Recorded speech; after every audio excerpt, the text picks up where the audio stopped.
Snow fell soft and silent on Christmas Eve, blanketing the Wyoming frontier in white that glowed silver under the full moon. Emma Grace stood at the gate of the Double Bar Ranch, her carpetbag clutched in trembling hands, watching the warm light spilling from the ranch house windows. Inside, she could hear laughter, the kind that comes from family gathered around a fire, safe and loved and whole. She didn't belong there. She never would. Her hand moved instinctively to her face, tracing the familiar ridges of scar tissue that ran from her left temple down to her jaw. The stagecoach accident that took her parents 3 years ago had left her alive but marked. Ruined. Her aunt had called her unmarriageable. The town gossips whispered when they thought she couldn't hear. But Garrett McKenna's advertisement hadn't mentioned beauty. It had asked for a housekeeper, someone capable and hardworking, to help raise his 2 daughters after his wife's passing.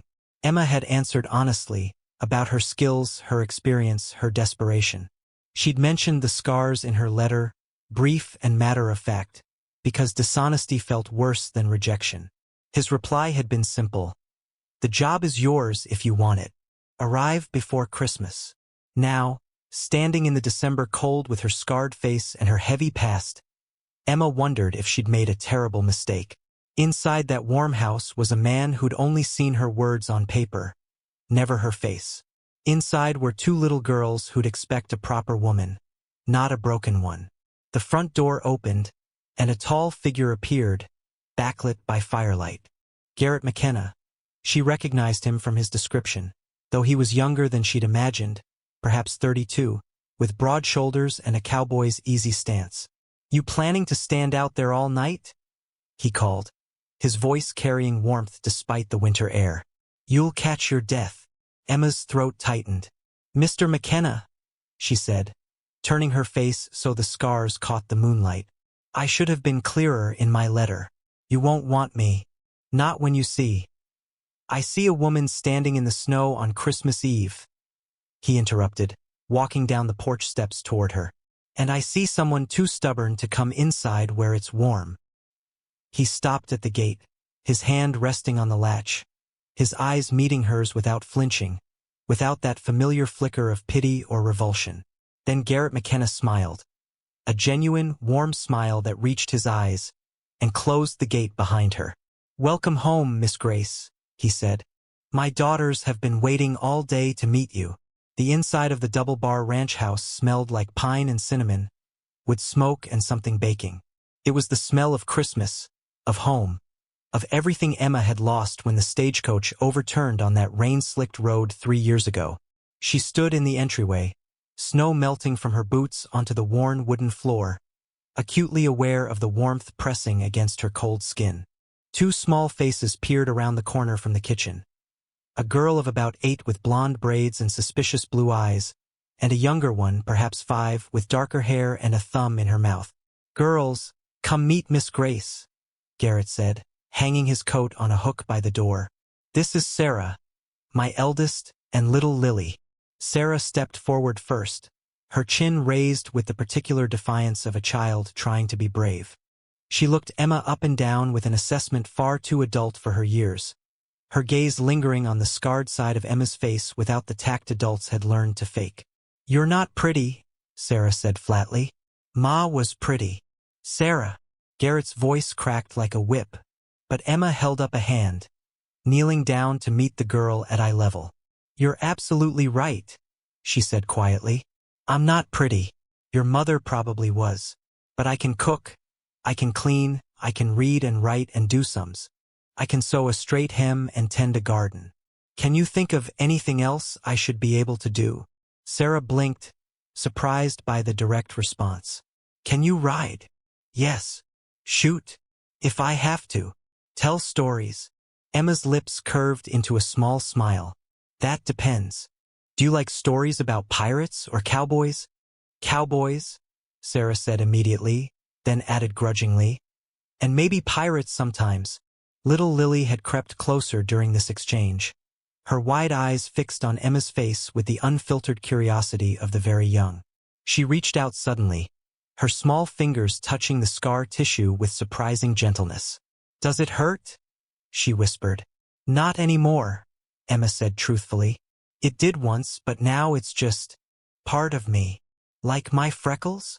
Exactly like your freckles. Lily considered this, then nodded as if Emma had passed some crucial test. I like you, she announced. You smell like peppermint. The tension in the room broke like ice cracking. Garrett's shoulders sagged with relief, and even Sarah's hostile expression softened slightly. I brought peppermint sticks, Emma said, reaching into her carpet bag. I thought, well, it's Christmas Eve. I thought little girls might like them. She produced 2 red and white striped candies, and Lily's face lit up like a lantern. Sarah took hers more cautiously, but Emma could see the pleasure in her eyes despite the girl's attempt to appear unimpressed. What do you say? Garrett prompted. Thank you, Miss Grace. They chorused, though Sarah's gratitude sounded more automatic than sincere. Lily, why don't you show Miss Grace to her room? Garrett suggested. Sarah, help me finish setting the table for supper. Emma followed Lily up a narrow staircase to the 2nd floor. The little girl chattered constantly, her earlier shyness evaporating as she pointed out which room was hers, which was Sarah's, and which had belonged to their parents. Pa sleeps in the bunkhouse now, Lily explained. He said it didn't feel right sleeping in their bed without Ma. This is your room.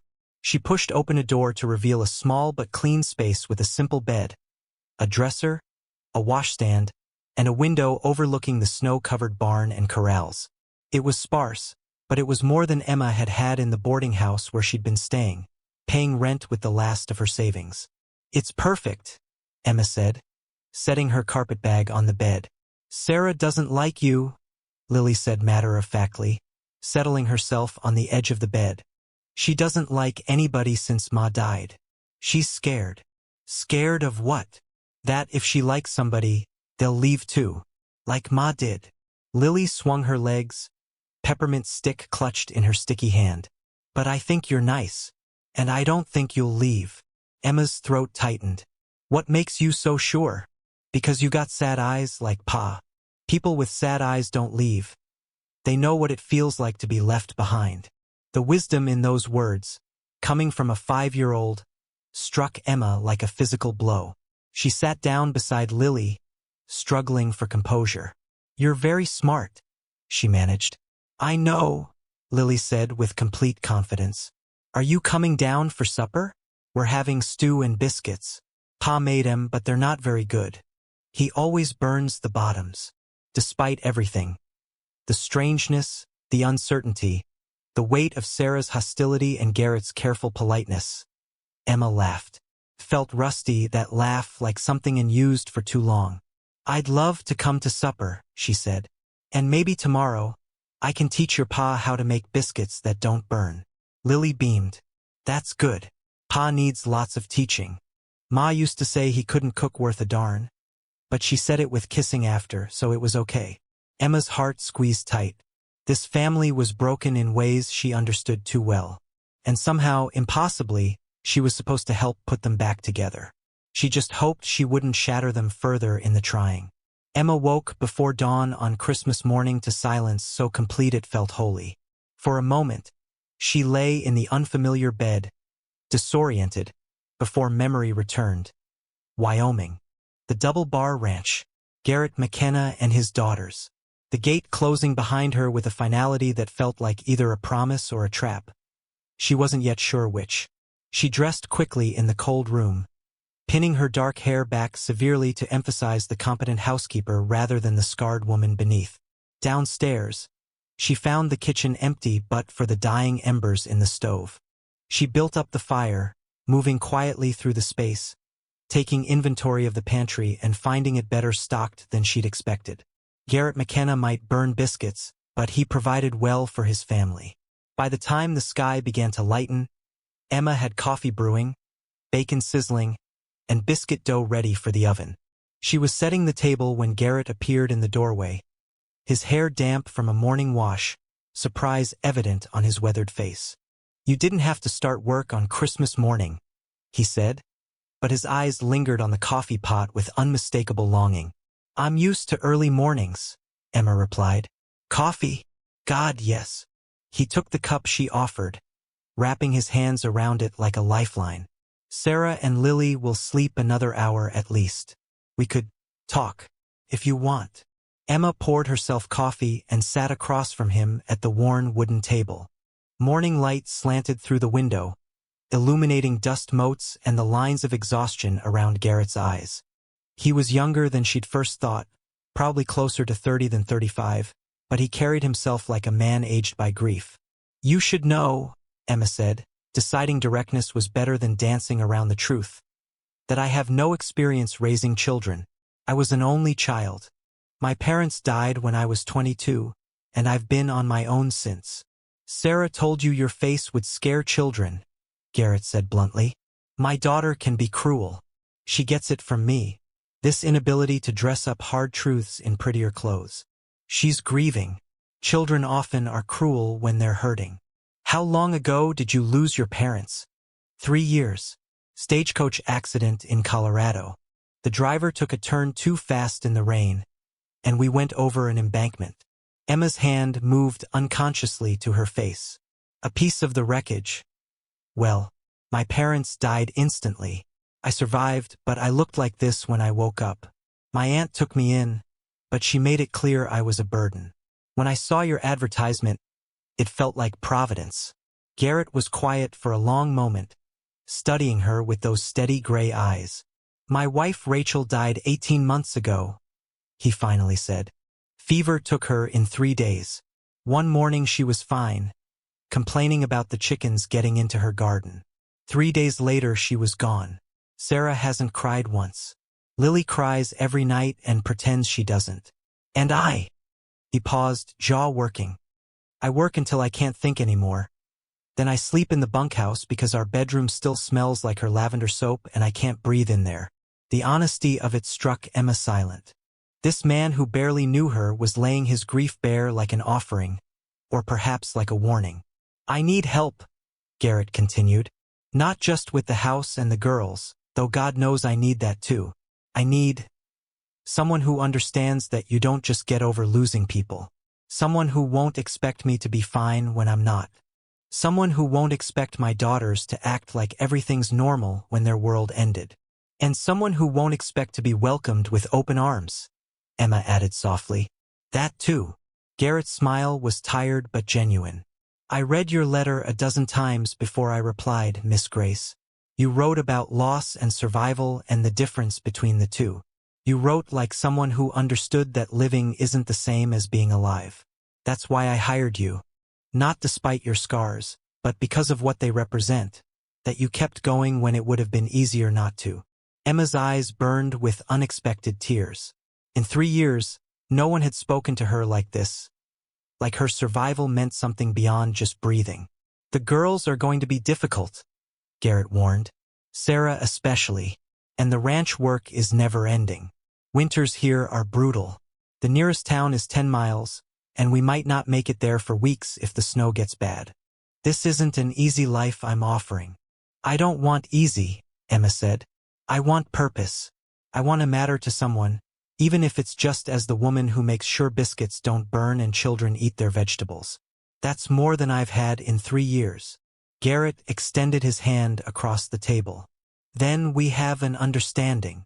Emma took his hand, rough with calluses, warm and solid, and shook it. We have an understanding. Upstairs, floorboards creaked. Lily's voice called out, high and excited, Sarah, wake up. It's Christmas. Miss Emma's here and something smells good. Garrett and Emma exchanged a glance. Something passing between them that wasn't quite friendship yet, but might become it, given time. Merry Christmas, Miss Grace, Garrett said. Merry Christmas, Mr. McKenna, Emma replied, and for the first time in 3 years, she meant it. The storm came 3 days after Christmas, rolling down from the mountains like divine judgment. Emma woke to wind howling around the eaves and snow falling so thick she couldn't see the barn from the kitchen window. Garrett appeared at dawn, covered in snow, stamping his feet on the porch. Cattle are secure, he said, accepting the coffee Emma handed him. But we're snowed in for at least a few days. Maybe a week. Being confined to the ranch house revealed cracks Emma hadn't noticed in those first days. Sarah's hostility, temporarily softened by Christmas morning, returned with a vengeance. She questioned everything Emma did, why she folded the towels that way, why she made beans for supper when they'd had beans 2 days ago, why she'd moved the sugar tin from its spot on the shelf. Ma kept the sugar on the left side, Sarah said for the 3rd time that afternoon, moving the tin back to its original position. I understand, Emma said patiently, but it's more efficient. I don't care about efficient. I care about how Ma did it. The girl stormed upstairs, and Emma heard her bedroom door slam. Lily looked up from where she was playing with a rag doll on the floor, her expression worried. Sarah's having a bad day, the little girl said, as if this explained everything. Does she have many bad days? Lots. But Pa says we have to be patient because her heart is broken and broken hearts take time to mend. Emma knelt beside Lily, watching her manipulate the doll's arms. Your Pa is very wise. What about your heart, Lily? Is it broken too? Lily considered this with the gravity of a judge. I think mine has a crack in it, she said finally. Like when you drop a cup but it doesn't all the way break. It still holds water, but you have to be careful.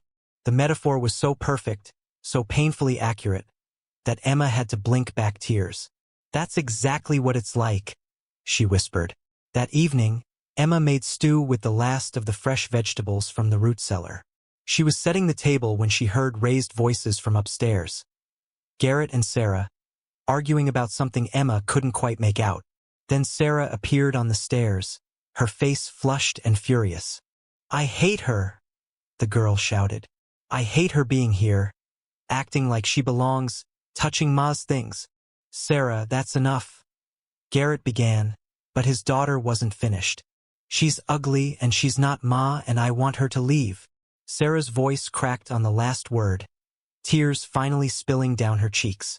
I want Ma back. I don't want some scarred stranger pretending to be our family. The silence that followed was absolute. Emma stood frozen at the table, Sarah's words landing like physical blows. She'd known the child was grieving, had expected hostility, but hearing her own deepest fear, that she was an ugly intruder who didn't belong. Spoken aloud in a child's cruel honesty shattered something inside her. Miss Grace, I apologize. Garrett started, his face pale with fury and shame. It's all right, Emma said, though her voice shook. She's not wrong. She is wrong. Sarah, apologize. Now. But Sarah just stood there crying, her face twisted with misery and defiance. Emma could see it then. The girl wanted to apologize but couldn't, trapped by pride and grief and fear. Emma crossed the room slowly, stopping a few feet from Sarah. I'm not trying to replace your mother, she said quietly. I couldn't if I wanted to, but your Pa needed help, and I needed a place to belong. I understand if you can't accept that. I understand if every time you look at me, you're reminded that I'm here and she's not. That's not fair to either of us, but grief isn't fair. I miss her, Sarah whispered, the fight draining out of her. I miss her so much and I'm so angry all the time and I don't know how to stop. You don't stop, Emma said. You just learn to carry it. Some days it's lighter, some days it crushes you. But you carry it because the love that caused the grief is worth the weight.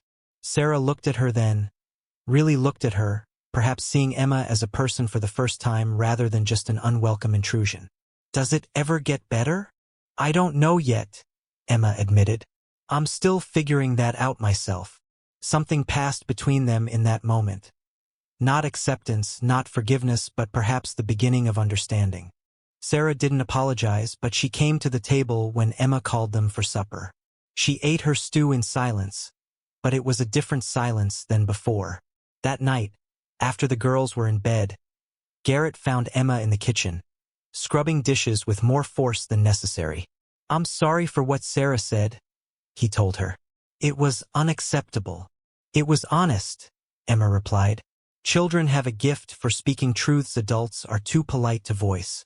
She said what half the territory probably thinks, that I'm ugly and don't belong. Garrett caught her wrist gently, stopping her frantic scrubbing. Look at me. Reluctantly, Emma turned, meeting his eyes. You belong here, Garrett said firmly. Not because I hired you, but because you're exactly what this family needs. Someone brave enough to stay when things get hard. Sarah will come around. But even if she doesn't, you have a place here for as long as you want it. Emma's throat tightened with emotion she couldn't name. Why? She whispered. Why does it matter to you? Because, Garrett said simply, you matter to Lily. You matter to this ranch. And you're starting to matter to me. January brought a cold snap so severe that water froze in the buckets overnight and Garrett had to break ice in the horse trough every morning before dawn. Emma learned to wrap herself in layers and layers of wool, to keep the stove burning constantly, to make meals that would stick to ribs and warm from the inside out. She also learned the rhythms of the ranch, when to expect Garrett stamping snow off his boots, when to have coffee ready, how to judge by the set of his shoulders whether he'd found cattle lost in drifts or fought off wolves drawn down from the mountains by hunger. Sarah remained distant but less hostile, as if their confrontation during the storm had lanced some poisonous wound. She still corrected Emma's housekeeping with references to how Ma did it. But the corrections came without the earlier venom. Progress, Emma thought, even if it was measured in inches. Lily, on the other hand, attached herself to Emma like a shadow. She followed Emma through morning chores, chattering constantly, asking questions about everything from why snow was white to whether horses dreamed. At night, she began appearing at Emma's bedroom door, unable to sleep, and Emma started reading to her there. First fairy tales, then adventure stories, then whatever captured the child's magpie interest. You're good with her? Garrett said one evening, finding Emma and Lily curled together in the parlor chair, the child fast asleep against Emma's shoulder. Rachel used to read to her like that. Should I not? Emma asked, suddenly worried she was overstepping. No. Please do. She needs. Garrett paused, searching for words. She needs someone soft. I'm trying, but I don't know how to be what she needs. Sarah's tough like me. She can take the hard edges. But Lily needs gentleness. And you think I'm gentle? Emma asked, surprised. I think you know how to be.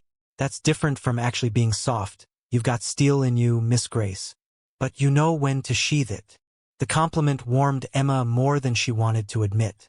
She'd spent 3 years believing her scars made her unlovable, unwanted, useful at best. To be seen as strong rather than just broken was intoxicating. I'll carry her up, Garrett said, lifting Lily with practiced ease. The child stirred but didn't wake, her thumb finding its way to her mouth. Sarah's already asleep. You should rest too. But Emma found herself too restless for sleep. She sat in the kitchen, wrapped in a quilt, watching snow fall through the window and thinking about how strange life was. How 3 months ago she'd been certain her future held nothing but lonely rooms and other people's mending. And now she sat in a ranch house in Wyoming, responsible for 2 grieving children and developing complicated feelings for their father. She heard footsteps on the stairs and expected Garrett heading to the bunkhouse, but instead he appeared in the kitchen doorway, still fully dressed. Couldn't sleep either? He asked. Too much quiet, Emma admitted. I'm not used to it yet. Garrett poured himself coffee and joined her at the table. Outside, the wind picked up, rattling the shutters. Rachel hated the wind, he said suddenly. She was a town girl from Denver. First winter here, she cried every night. Said the loneliness would drive her mad. But she stayed. She stayed. Learned to love it eventually. Or maybe she just learned to love me enough that the loneliness didn't matter. Garrett stared into his coffee. I don't know if I ever told her thank you for that. For giving up her old life for this one. I'm sure she knew. Did your parents know you loved them before they died? The question caught Emma off guard. I think so. I hope so. I was in the middle of a foolish argument with my mother when the accident happened. Something about a dress I wanted to buy that we couldn't afford. My last words to her were angry. That's the cruelty of sudden loss, Garrett said. You don't get to prepare. No time for goodbyes or apologies or all the things you meant to say. My last words to Rachel were about needing more firewood. Firewood. Not I love you or you're beautiful or any of the 1,000 things I should have said. Just a complaint about chores. They sat in shared silence, two people carrying the weight of words unsaid and chances lost. Finally, Emma spoke. Maybe that's why we're supposed to keep going. Not to forget them, but to say all those unsaid things to the people still here. To not waste chances while we have them. Garrett looked at her then, really looked at her, and Emma felt something shift between them. Something dangerous and terrifying and impossibly hopeful. You're wise, Miss Grace. I'm a disaster in a borrowed dress, Mr. McKenna. But I'm trying to learn from my mistakes.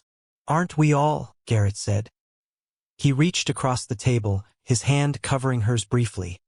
A touch that lasted only seconds but burned like a brand. I'm glad you're here.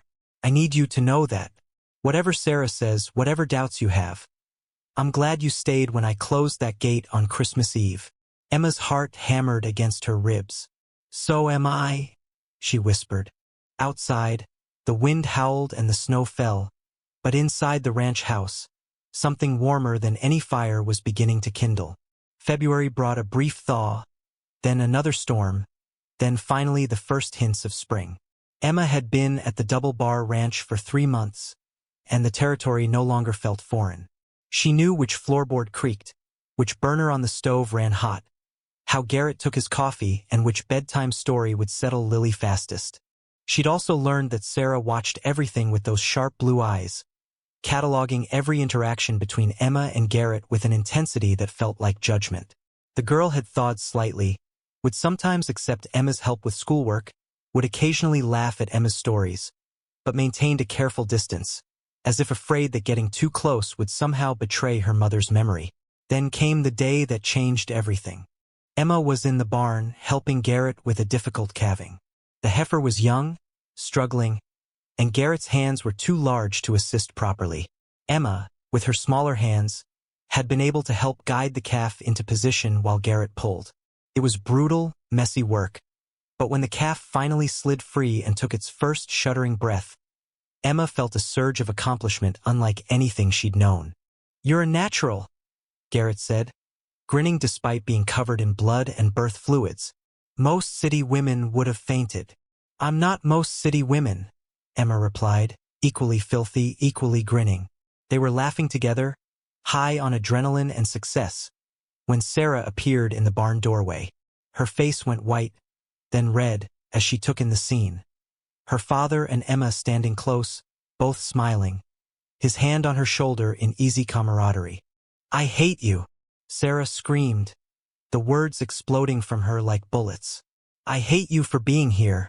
I hate you for making Pa laugh. I hate your ugly face, and I wish you died in that accident instead of living to ruin our family. She turned and ran before either of them could respond. Emma stood frozen, Sarah's words echoing in the sudden silence. Garrett swore and started after his daughter, but Emma caught his arm. Let me, she said quietly. Emma, she had no right. Let me, Emma repeated. Please. She found Sarah in the hayloft, curled in the far corner where the morning sun streamed through gaps in the boards. The girl was sobbing. Not the angry tears of before, but deep, wrenching sobs that shook her whole body. Emma climbed the ladder slowly, giving Sarah time to tell her to leave. When no order came, she settled herself a few feet away, close enough to talk but far enough to give the child space. I know you hate me, Emma said finally. I understand why. You don't understand anything, Sarah choked out. You're just some stranger who showed up, and now Pa looks at you the way he used to look at Ma, and it's wrong. Does it feel like he's forgetting her? Yes, and I can't forget her. I'm trying so hard to remember everything. How she smelled, how she laughed, what songs she sang, but it's getting harder. Sometimes I can't remember her voice anymore, and it terrifies me. And then you're here and Pa's happy again, and it's like she never mattered. Emma's heart broke for this fierce, frightened child. Sarah, look at me. Reluctantly, the girl turned, her face blotchy and wet with tears. Your mother matters, Emma said firmly. She always will. I'm not here to replace her or make anyone forget her. I'm here because your father was drowning and needed help. I'm here because you and Lily needed someone to cook meals and wash clothes and read stories. That's all. But Pa likes you. I can see it. And you like him. Emma couldn't deny it. Yes, she admitted. I do like him. But Sarah, people's hearts aren't like rooms with limited space. Your father loving your mother doesn't mean he can't care about anyone else. And him caring about me, if he does, doesn't diminish what he felt for her. Love doesn't work like that. How do you know? Because I loved my parents desperately, and their death nearly destroyed me. But I'm learning to care about you and Lily and your father. And it doesn't make my love for my parents any less real. Both things can be true. The old love and the new one. Sarah was quiet for a long time, processing this. I don't want to forget her, she whispered finally. Then we won't let you, Emma promised. Tell me about her. Tell me everything. What songs did she sing? Old folk songs, mostly. Scottish ones her grandmother taught her. She had a terrible voice. Pa used to tease her about it, but she sang anyway. What did she smell like? Lavender. She made sachets for all the drawers. Sarah's voice grew stronger, warmer, as memory took hold. And bread. She always smelled like fresh bread on baking days. What made her laugh? Pa's bad jokes. He's terrible at telling jokes, but Ma would laugh anyway. And then she'd laugh harder at how pleased he looked that he'd made her laugh. They talked for an hour, Emma drawing out memories, helping Sarah polish them until they gleamed bright and clear. And somewhere in that conversation, something fundamental shifted. Sarah didn't suddenly love Emma, didn't magically accept her presence. But she stopped seeing Emma as the enemy. When they finally climbed down from the hayloft, Sarah's eyes were still red, but her shoulders had lost their rigid defensiveness. I'm sorry, she said quietly, for what I said, about wishing you died. I know you didn't mean it. I did mean it, but I shouldn't have. That was cruel. Emma knelt down, bringing herself to Sarah's eye level. You're allowed to be angry. You're allowed to grieve however you need to. But Sarah, I'm on your side. I'm not trying to steal your father or erase your mother. I'm just trying to help. Can you let me do that? Sarah hesitated, then nodded slowly. I can try. It wasn't acceptance. But it was a door opening, just a crack. And Emma would take it. Spring arrived in earnest in late March, turning the Wyoming prairie into an ocean of green dotted with wildflowers. The ranch work intensified, branding, fence mending, preparing for the summer grazing season. Emma learned to ride well enough to help move cattle, her hands growing calloused and strong, her face sun-weathered beneath her bonnet. She was hanging laundry one brilliant April morning when a wagon appeared on the horizon, moving fast toward the ranch. Garrett emerged from the barn, his expression wary. Unexpected visitors in ranch country often brought trouble. The wagon contained a well-dressed couple Emma had never seen before. The woman was elegant, perhaps 40, with dark hair barely touched by gray. The man beside her was older, distinguished, with the bearing of money and influence. Garrett McKenna? The woman called as the wagon stopped. Her voice was cultured, Eastern. I'm Margaret Grace, Emma's aunt. This is my husband, Charles. Emma felt the blood drain from her face. Her aunt, here, which meant, we've come to fetch Emma, Margaret continued, climbing down from the wagon without waiting for assistance. We've been searching for her since she left Denver. It took considerable effort to track her here. Emma's not going anywhere, Garrett said flatly.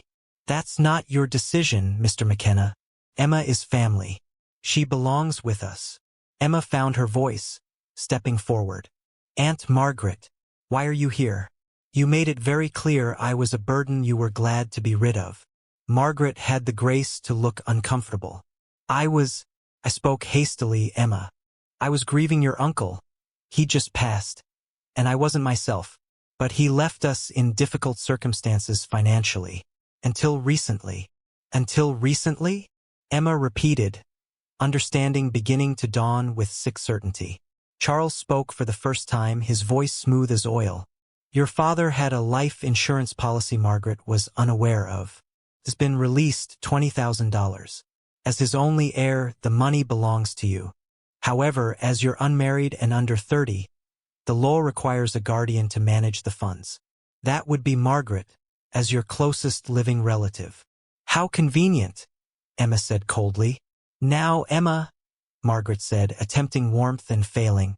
I know we parted on poor terms, but your family. You belong with us in Denver, not here in the wilderness playing housekeeper. I'm not playing anything. This is my home. This? Margaret looked around with barely disguised contempt. A cattle ranch in the middle of nowhere?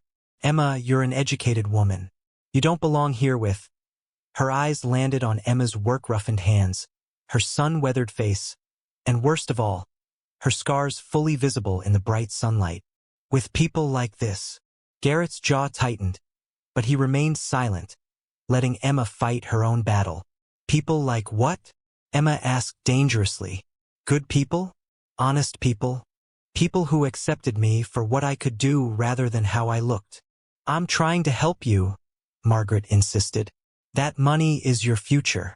You could return to society, find a suitable position, perhaps even what? Find some desperate man willing to marry me despite my face? Use the money to make myself acceptable. Emma laughed bitterly. No, thank you. Emma, be reasonable. I am being reasonable. You didn't want me when I had nothing. You don't get to claim me now that I have something you want. Sarah and Lily had appeared on the porch, drawn by the commotion. Lily pressed against Sarah, thumb in mouth, eyes wide. Sarah stood rigid, watching everything with that fierce intelligence. Besides, Emma continued, her voice softening as she looked at the girls, I already have a family. Garrett moved to stand beside her, his presence solid and supportive. Miss Grace has a position here for as long as she wants it. The money you're talking about, that's hers to claim when she's ready. But she doesn't need your guardianship or your permission. Actually, Charles said smoothly, the law is quite clear. The law is also clear that a woman can marry and manage her own affairs, Garrett interrupted. He turned to Emma, his gray eyes intense. Miss Grace, I'm about to speak out of turn and probably make a fool of myself, but I'm asking anyway. He took her hand, rough fingers gentle around hers. Will you marry me? Emma's heart stopped. Around them, the world continued, birds sang, wind rustled through new leaves. The girls gasped on the porch, but all she could see was Garrett's face, open and vulnerable in a way she'd never seen before. You don't have to do this, she whispered. Not for the money or to protect me from them. I'm not doing it for any of that, Garrett said. I'm asking because somewhere between Christmas Eve and now, I fell in love with you. I'm asking because my daughters need you and I need you and this ranch needs you. I'm asking because when you're not here, the house feels empty, and when you are here, it feels like home again. I'm asking because you're brave and strong and the kindest person I've ever known, and I don't want to spend another day without you. Emma couldn't breathe, couldn't think, could only feel the weight of her aunt's disapproval, the hope radiating from the porch where two little girls waited, the warmth of Garrett's hand in hers. You won't want me? She'd said on Christmas Eve, trying to warn him away, and he'd smiled and closed the gate behind her, welcoming her home. Now she understood that gate had been closing her in, not locking her out, had been keeping her safe, had been making her part of something she'd thought she'd lost forever, a family. Yes, Emma said, tears streaming down her scarred face. Yes, I'll marry you. Garrett pulled her close, and Emma heard Sarah whoop with joy, heard Lily's delighted laughter, heard her aunt's outraged protests that faded into insignificance. This was home. This was family. This was love. And she was never letting go. They were married 3 weeks later in the small church in town, with Sarah and Lily standing as witnesses and half the county in attendance. Emma wore a simple dress the color of Wyoming sky, and when Garrett lifted her veil, he kissed her scars first, gentle, reverent, before claiming her lips. Margaret had left in fury, threatening legal action that never materialized. The insurance money came through eventually, and Emma used it to expand the ranch, improve the house, and establish a school fund for Sarah and Lily. But the money mattered less than she'd expected. She'd learned that wealth came in forms that couldn't be measured in dollars. In morning coffee shared with a man who loved her, in bedtime stories read to sleepy children, in the feel of Wyoming dirt under her fingernails and the satisfaction of a hard day's work. Sarah grew tall and fierce, eventually becoming one of the finest horse trainers in the territory. Lily kept her gentle heart and became a teacher, and Emma and Garrett built a life together that was sometimes hard, often exhausting, but filled with the kind of love that grows from choosing each other every day. Sometimes, on Christmas Eve, Emma would stand at the gate where Garrett had first welcomed her home. She'd remember the terrified woman who'd almost walked away, who'd been so certain she was unwanted and unlovable. And she'd thank God for a cowboy who'd seen past her scars to the woman beneath, who'd smiled and closed the gate, keeping her where she belonged. "You won't want me," she'd said, giving him one last chance to send her away. But Garrett McKenna had wanted her, had chosen her, had loved her, and that had made all the difference.